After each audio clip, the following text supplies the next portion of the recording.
Welcome back again guys. तो आज मैं आपके लिए लेकर आई हूँ माय गोल्डन ब्लड सीरीज की एक्सप्लेनेशन। तो सीरीज की शुरुआत एक फैमिली से होती है जिसमें पापा पर किसी वैम्पायर जैसी चीज ने अटैक कर दिया है। उनके गर्दन से खून को चूस लिया गया है। वहीं माँ अपने छोटे से बच्चे को गोद में लेकर घबराती हुई वहां से भाग रही होती है, लेकिन एक वैम्पायर उन्हें पकड़ लेता है और मार देता है और उस छोटे से बच्चे को उठाने के लिए जाता है। बस इतना देखते ही टोंग की नींद खुल जाती है। तो ये टोंग का सपना था या हकीकत, उसे भी समझ नहीं आता। तो टोंग एक ऑर्फनेज में पला बड़ा है। उसके साथ और भी बच्चे हैं और उन सब में उसका बेस्ट फ्रेंड है टोंकला। वो टोंकला को नींद से जगाता है और टोंकला नींद में ही डीजे बजाकर वापस से सो जाता है। टोंग सारे बच्चों से कहता है कि जो भी टोंकला को जगाएगा उसे एक्स्ट्रा एग मिलेंगे, और ये सुनते ही सारे बच्चे टोंकला को जगाने लगते हैं। पर टोंकला जागते ही बोलता है कि कल रात वो गैस ऑफ करना भूल गया था। ये सुनते ही टोंग तुरंत किचन में जाता है, पर वहाँ तो सब कुछ नॉर्मल था। इसका मतलब उसे उल्लू बना दिया गया था। तभी ऑर्फनेज की आंटी सारे बच्चों को लेकर वहाँ आती है और टोंग को हैप्पी बर्थडे सरप्राइज देती है। टोंग बहुत खुश हो जाता है और उसके साथ साथ एक और छोटे बच्चे का बर्थडे था, तो सब मिलकर बर्थडे मनाते हैं। लेकिन टोंग को महसूस होता है कि बाहर कोई खड़ा है। वो बाहर आता है तो वहाँ कोई भी नहीं होता, पर एक एक्सपेंसिव गिटार वहाँ रखा हुआ था। साथ में एक नोट्स भी था जिसमें हैप्पी बर्थडे के साथ कॉन्ग्रेचुलेशंस भी लिखा हुआ था। टोंग को लगा वो आंटी ने दिया है। वो आंटी से कहता है कि ये तो बहुत एक्सपेंसिव है। आंटी भी एक पल के लिए उस गिटार को देखकर चौंक जाती है, पर फिर वो बातें बनाती है कि ये गिटार उन्हें दान में मिला था, तो इसमें कोई दिक्कत नहीं है। और वो टोंग और टोंकला के फेयरवेल पार्टी के बारे में सबको बताती है। टोंकला और टोंग आगे की पढ़ाई के लिए बैंकॉक जा रहे थे, तो बच्चे भी जिद करते हैं। टोंग उन्हें समझा देता है, पर आंटी थोड़ी दुखी थी। वो टोंकला को उसका ख्याल रखने के लिए कहती है और टोंग को मना करती है कि कोई ऐसा काम मत करना जिससे तुम्हारा ब्लड बहे, क्योंकि तुम्हें होम्योफीलिया है। एक बार ब्लड निकला तो रोकना मुश्किल होगा। इस वजह से उन्होंने चाकू से उसे केक तक काटने नहीं दिया। इसके बाद टोंग और टोंकला बैंकॉक जाते हैं, एक रूम भी ले लेते हैं और टोंकला बताता है कि उसे पार्ट टाइम जॉब पर जाना है। टोंग भी बोलता है कि वो भी जाएगा, पर टोंकला साफ मना कर देता है। पर गलती से उसके मुंह से उस जगह का नाम निकल जाता है जहां वो जॉब करने जा रहा था। टोंकला के जाने के बाद टोंग सारे कपड़े वगैरह धोता है और टोंकला के पॉकेट में उसे उस जगह का कार्ड मिल जाता है जहां टोंकला के पार्ट टाइम जॉब थे। वो तुरंत उसे अपने पास रख लेता है और उसे याद आता है कि बचपन में आंटी कैसे उसे कभी भी खेलने नहीं देती थी, उसे कोई भी ऐसा काम करने नहीं देती थी जिससे उसे थोड़ी सी भी चोटें आए। टोंग इन्हीं सब बातों को याद कर रहा था, तभी जहाँ उसने कपड़े पसारे थे वो गिर जाता है और उसे लगता है कि कोई अभी अभी वहाँ से गया, लेकिन वहाँ तो कोई भी नहीं था। अगले दिन टोंकला पार्ट टाइम जॉब पर नहीं जा पाता और इसका फायदा उठाकर टोंग वहाँ पहुँच जाता है। वहाँ का नज़ारा देखकर वो बहुत एक्साइटेड हो जाता है और सेल्फी लेने लगता है, लेकिन वहाँ का स्टाफ हेड उससे फ़ोन छीन लेता है। उसे बोलता है, तुमने रूल्स और रेगुलेशंस नहीं पढ़े हैं क्या? और वो टोंग से उसका नाम पूछता है। टोंग तुरंत अपना नाम टोंकला बताता है और रूल्स रेगुलेशंस नहीं पढ़ने का बहाना बनाता है कि वो ग्रुप से एग्जिट हो गया है। लेकिन उसका नाम सुनते ही स्टाफ हेड बोलता है, तो तुम वही हो, पिछले पार्टी में काफी कुछ सुना था तुम्हारे बारे में, तो अब से तुम कोई गड़बड़ नहीं करोगे, ना ही पियोगे और ना ही लड़कियों के साथ फ्लर्ट करोगे। इसके बाद पार्टी शुरू होती है। पार्टी का होस्ट नकान वहाँ आता है और प्रेस वालों के लाइन लग जाते हैं। सब नकान की तारीफ करते हैं और सक्सेस का रीजन पूछते हैं कि एक दिन में इतने प्रोडक्ट उनके कैसे बिक गए।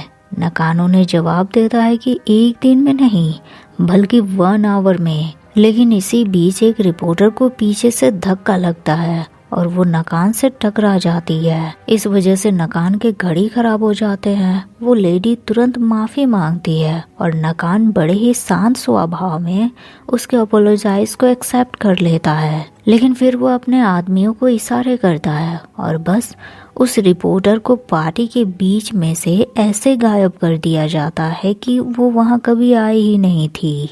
वही टोंग अपने काम बहुत अच्छे से कर रहा था, लेकिन एक वेटर उसे पूल में सर्व करने के लिए भेज देता है।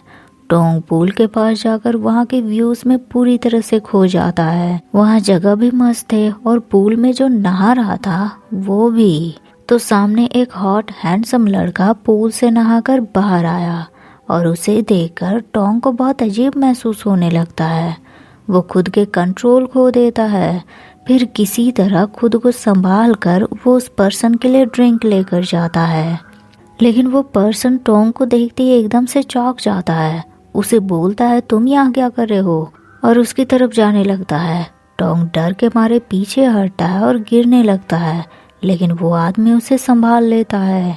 टोंग उसे थैंक्स बोलता है, पर वो आदमी उससे कहता है, तुम्हें यहाँ नहीं होना चाहिए था, और वो अपने रूम की चाबी देकर उसे ब्लड मेरी ड्रिंक रूम में लाने के लिए कहता है। और टोंग देखता है कि वो आदमी अचानक से गायब हो गया। इसके बाद टोंग दूसरे वेटर को बताता है कि किसी ने बड़ी ड्रिंक ऑर्डर की है। वेटर उसे बताता है वो ब्लड मेरी होता है, और स्टाफ हेड उसे बताता है कि ब्लड मेरी ऑर्डर करने वाला एक ही पर्सन है, मार्क अमारिथ्राकोल। टोंग को सरनेम काफी जाना पहचाना लग रहा था, क्योंकि इस पार्टी के जो होस्ट हैं सबके सेम सरनेम थे, और उसे बताया जाता है कि वो लोग कजन्स हैं। फिर स्टाफ हेड टोंग से कहता है कि उन्होंने तुम्हें रूम में बुलाया है, पर मुझे पसंद नहीं कि कोई स्टाफ एक्स्ट्रा जॉब करे। लेकिन टोंग को एक्स्ट्रा जॉब की बातें समझ नहीं आई, पर जैसे ही वो समझ जाता है वो तुरंत ना बोलता है कि वो ऐसा काम नहीं करता। फिर उसे ब्लड मेरी ड्रिंक तैयार करके दे दिया जाता है, जो बिल्कुल ब्लड की तरह रेड लग रहा था। टोंग ड्रिंक लेकर रूम में आता है, पर डोरबेल बजाने पर भी कोई गेट नहीं खोलता। टोंग फिर खुद ही की से गेट खोलकर अंदर आ जाता है और ड्रिंक रखकर जाने लगता है। तभी वो मार्क को कपड़े पहनते देख लेता है और बस फिर से उसकी फीलिंग्स जाग जाते हैं और उसे अजीब लगने लगता है। मार्क उसे बोलता है, तुम यहाँ क्यों हो टोंग, किसने तुम्हें यहाँ काम करने को कहा है? और वो पैसे देकर टोंग को वहाँ से जाने के लिए कहता है, लेकिन टोंग पैसे लेने से इनकार कर देता है। मार्क उसे फोर्स करता है, पर टोंग उसके नहीं सुनता। तभी वो ड्रिंक का ग्लास नीचे गिरकर टूट जाता है। टोंग तुरंत उसे उठाने जाता है, पर उसकी उंगलियों में कट लग जाते हैं, और बस ये होते ही मार्क गुस्से से चिल्लाता है। उसके वैम्पायर वाले दांत बाहर आ जाते हैं, आंखों का रंग बदल जाता है, और उधर नीचे पार्टी में सबकी नजर उसी तरफ मुड़ जाती है जहाँ से टोंग के खून की खुशबू आ रही थी। नकान तुरंत उस खुशबू का पीछा करता है, पर उसकी गर्लफ्रेंड, जिसे ये सब वियर्ड लग रहा था, नकान को रोकती है, और नकान उसकी आंखों में देखकर प्यार से उसे अपने काम में टांग अड़ाने से मना कर देता है। वही मार्क टोंग की उंगली पकड़कर उसके खून चूसता है। टोंग भागने की कोशिश करता है, पर मार्क उसे पकड़ लेता है, लेकिन टोंग के खून पीते ही उसकी पूरी बॉडी में अजीब से पेन शुरू हो जाते हैं। लेकिन वो टोंग को जाने नहीं देता, उसे बेड पर पटक देता है और उसके खून पीने की कोशिश करता है, लेकिन उसके गले में एक नेकलेस देखकर वो रुक जाता है। तभी बाहर नकान पहुंच जाता है और टोंग हेल्प के लिए चिल्लाता है, पर मार्क उसके मुंह बांधकर उसके साथ बिल्डिंग से नीचे कूद जाता है और डायरेक्ट अपनी कार में उसे ले आता है। टोंग अभी भी घबराया हुआ था, उसे कुछ भी समझ नहीं आ रहा था।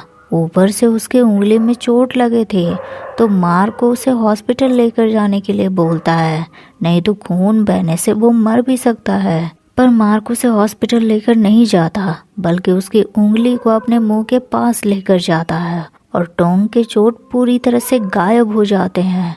ये देखते ही टोंग और हैरान हो जाता है। मार्क फिर उसे एक जगह पर लेकर जाता है। वो कोई सब्जी मंडी, मीट बाजार लग रहा था। टोंग उसके साथ जाने से मना करता है, पर मार्क उसे बोलता है, तुम सच नहीं जानना चाहते, और मजबूरन टोंग उसके पीछे चल देता है। लेकिन मौका देखते ही वो मार्क से दूर भाग जाता है। लेकिन भागते भागते वो एक आदमी से टकरा जाता है। तभी एक हट्टा कट्टा मोटा आदमी आता है और उस आदमी को डांटता है जिससे टोंग टकरा गया था। पर अगले ही पल वो आदमी उस मोटे आदमी का गला दबोच लेता है। ये देखते ही टोंग और घबरा जाता है। इसके बाद मुंह से खून टपकता हुआ वो आदमी टोंग की तरफ मुड़ता है और उसी वक्त मार्क वहां आ जाता है और उस आदमी को बुरी तरह पीटता है और भगा देता है। फिर टोंग को साथ चलने के लिए कहता है, लेकिन टोंग इतना घबराया हुआ था कि वो फिर से जाने से मना करता है। पर इस बार मार्क उसकी नहीं सुनता और आंखें बंद करके उसे सीधे एक घर के पास लेकर आ जाता है। टोंग और हैरान होता है। उसके साथ एक से एक अजीब चीजें हो रही थी। वो मार्क के साथ घर के अंदर जाने से भी साफ इनकार कर देता है। तभी घर से एक लेडी बाहर आती है और टोंग को अंदर चलने के लिए कहती है। उसे बोलती है कि अंदर आ जाओ, मैं तुम्हें चाय बनाकर पिलाऊंगी और मार्क की तरह तुम्हें डराऊंगी भी नहीं। टोंग को आंटी पर थोड़ा बहुत भरोसा हो जाता है और वो घर के अंदर आता है। लेकिन अंदर का नज़ारा कुछ अजीब था। पूरे घर में पौधे लगे थे और कुछ तितलियां मकड़ी वगैरह भी पाले हुए थे।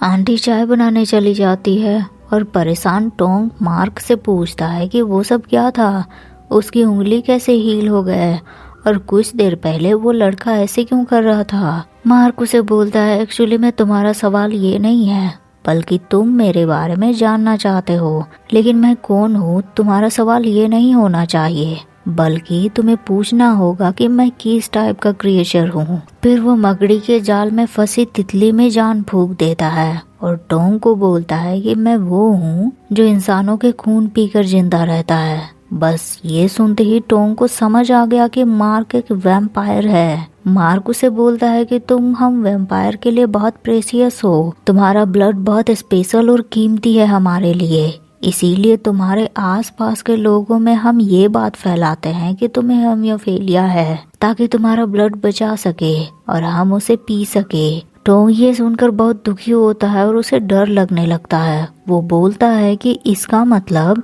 अगर मेरे खून बाहर आए तो तुम लोग पियोगे और मैं भी वैम्पायर बन जाऊंगा। लेकिन टोंग उसे बोलता है ऐसा नहीं होगा, क्योंकि जब हम तुम्हारा ब्लड पियेंगे तो बहुत मुश्किल से तुम जिंदा रह पाओगे, क्योंकि तुम्हारे ब्लड को पीने से हम खुद को नहीं रोक पाते और तब तक पीते हैं जब तक कि वो खत्म नहीं हो जाता। ये सुनते ही टोंग फिर से मार्क से दूर भागने लगता है, लेकिन मार्क उसे रोकता है और बोलता है कि मैं ऐसा नहीं करूँगा, क्योंकि मेरा काम है तुम्हें बचाना और मैं तुम्हें बचाऊंगा जैसे बचाते आया हूँ। और वो बताता है कि बचपन से लेकर अब तक मार्क ने कैसे टोंग को हर मुसीबत से बचाया था। और तभी टोंग को मार्क का वो नेकलेस भी मिला था जिसे वो हमेशा पहनता है और जिसे देखकर मार्क उसके खून पीने से रुक गया था। इस तरह से मार्क की बातें सुनकर टोंग को उस पर भरोसा होने लगता है। और इसी के साथ एपिसोड 1 यहीं एंड हो जाता है। तो वीडियो आपको कैसी लगी कमेंट करके ज़रूर बताइएगा और मिलते हैं फिर नेक्स्ट वीडियो में। तब तक के लिए thank you so much guys for watching the video.